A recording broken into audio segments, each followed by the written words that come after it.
Howdy everyone, welcome back into the video. So, as we all know, Legend of Zelda Tears of the Kingdom comes out in about a week, on May 12th, 2023.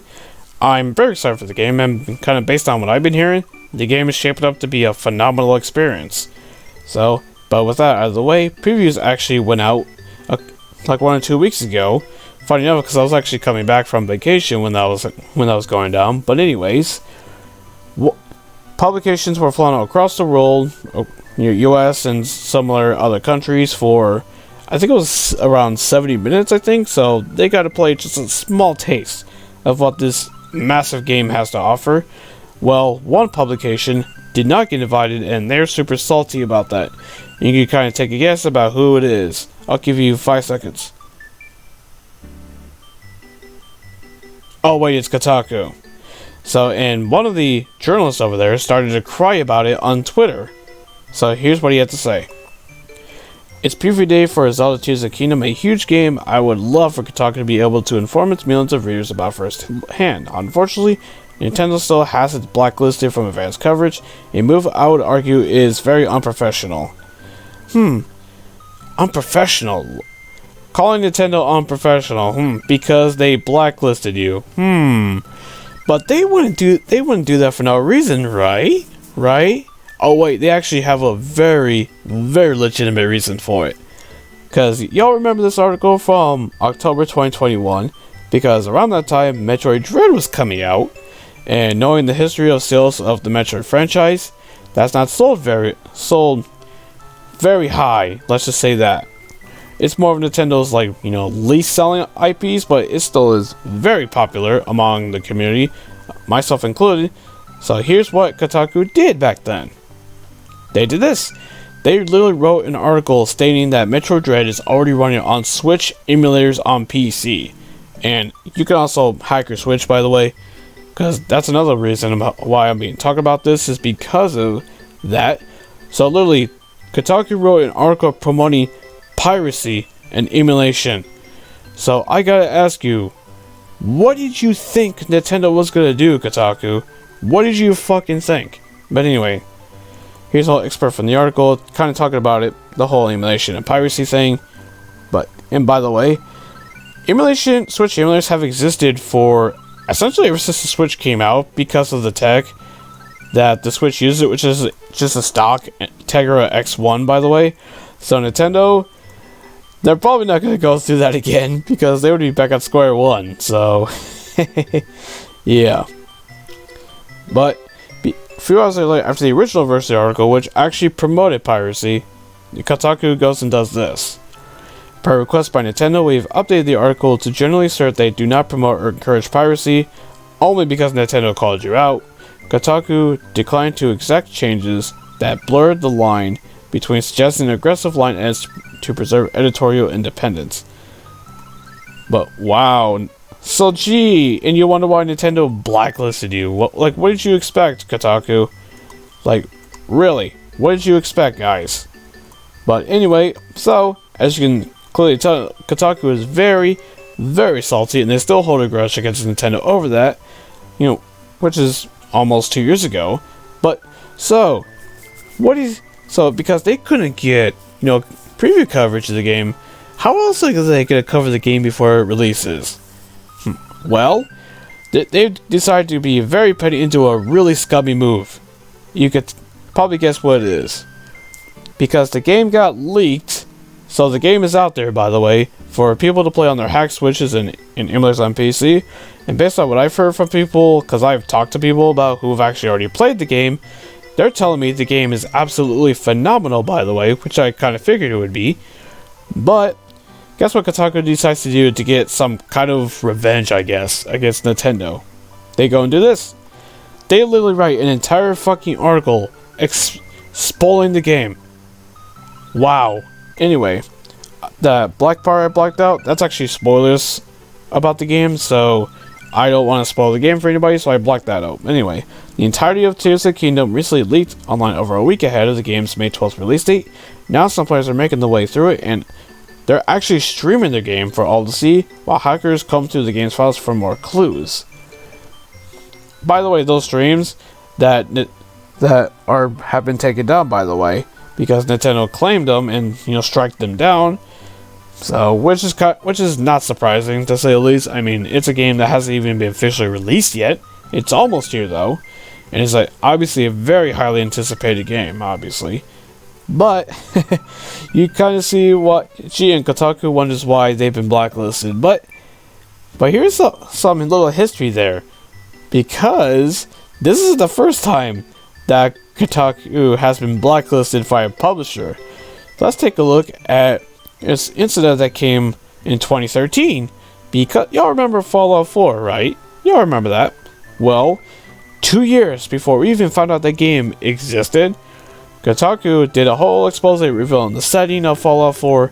They even, revealed that Arcane was working on a new Prey installment, which obviously ended up happening, despite them saying that Kotaku was lying about that, as you can see here.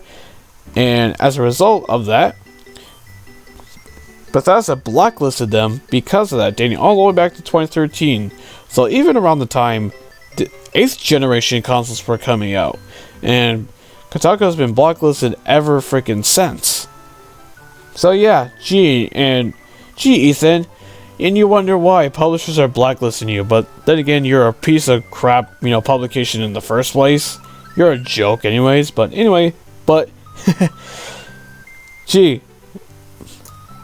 one final tweet I want to show you, because this just kind of points it home, because holy shit, the comparison this guy made.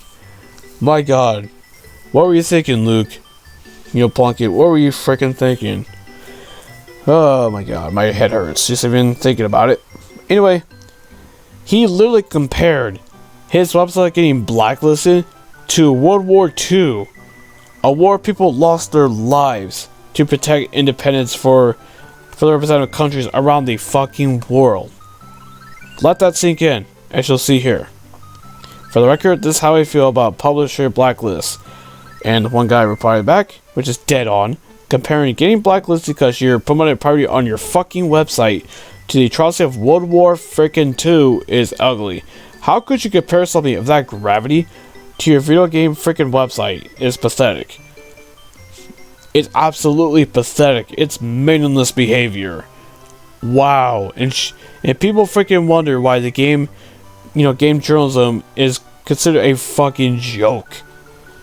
Why it's slowly becoming even more and more irrelevant. When YouTubers do a way better freaking job. Way better. Way freaking better. I could probably do a better freaking job than Kotaku could. Anybody could. But you really wonder why Kotaku, why you're getting blacklisted.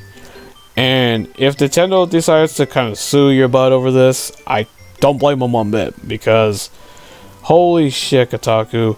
Imagine being so freaking petty over not getting press coverage or a review copy for a video game.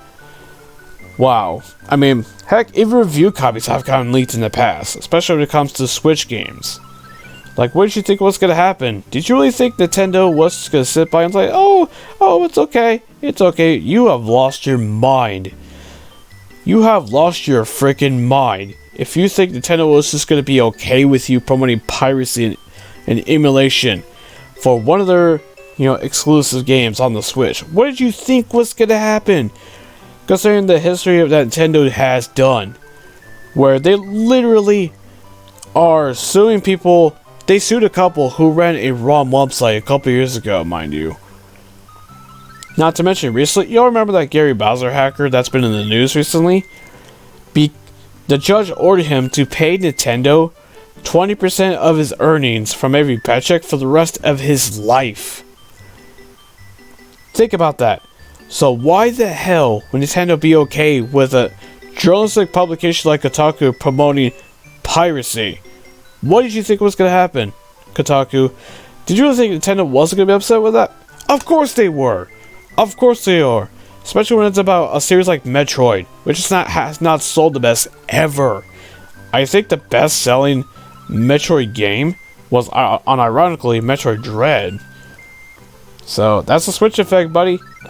But, Jesus Christ. What did you think was going to happen, Kotaku? Wow.